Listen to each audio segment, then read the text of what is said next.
Bisan sa pag-usab sa liderato sa Senado kagahapon, gidayon ang hearing sa Senate Blue Ribbon Committee sa flood control scandal. Nagkatensyon, una pa ang hearing dihang gipugngan ang pipila ka senador o resource persons na makasulod sa session hall sa Senate building. Ano ang report? Pasok! Pasok! Pasok! Pasok!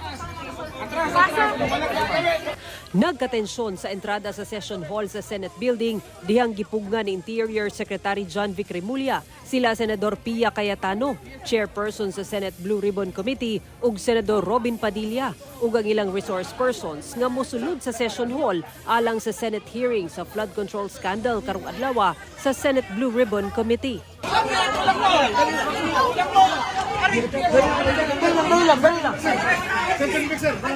Apan nakalusot ang mga senador ug nadayon ang hearing. Gawas nila Senador Pia Cayetano ug Padilla, ana asab sa session hall sila Senador Rodante Marcoleta, Amy Marcos, Loren Legarda ug Senador Alan Peter Cayetano.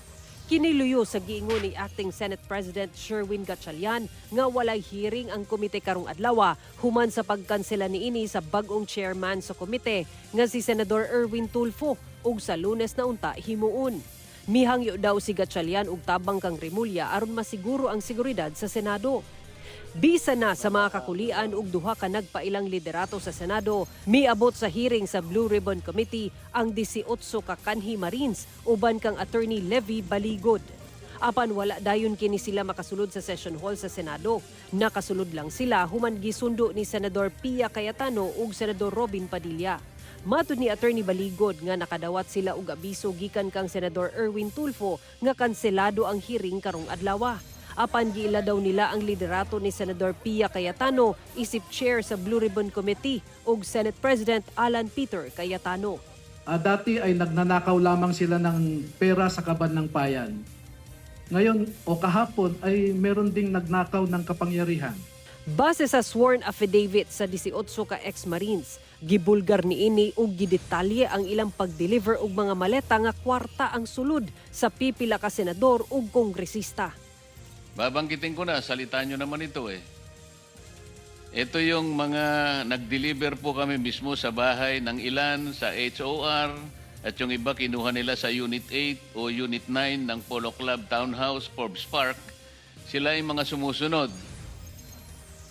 Benny Abante, Sia Adyong, Jose Alvarez, Jojo Ang, Julien Baronda, Ace Barbers, Ching Bernos, Arlene Brosas, Franz Castro, Joel Chua, Manix Delipe, si Laila de Lima, Townhouse din niya kinuha.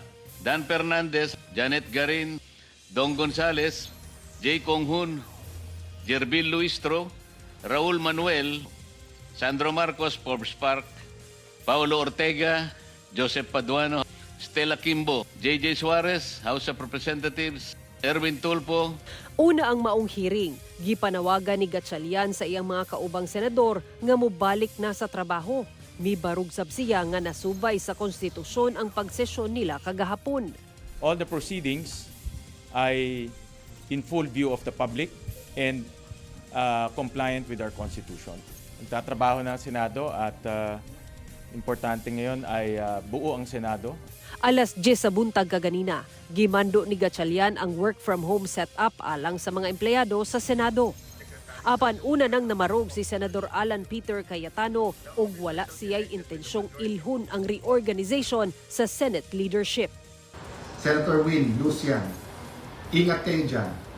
You're playing around with fire. This is not just about the Senate. This is about the Philippine Constitution. Sara Hilomen Velasco, 1 Mindanao.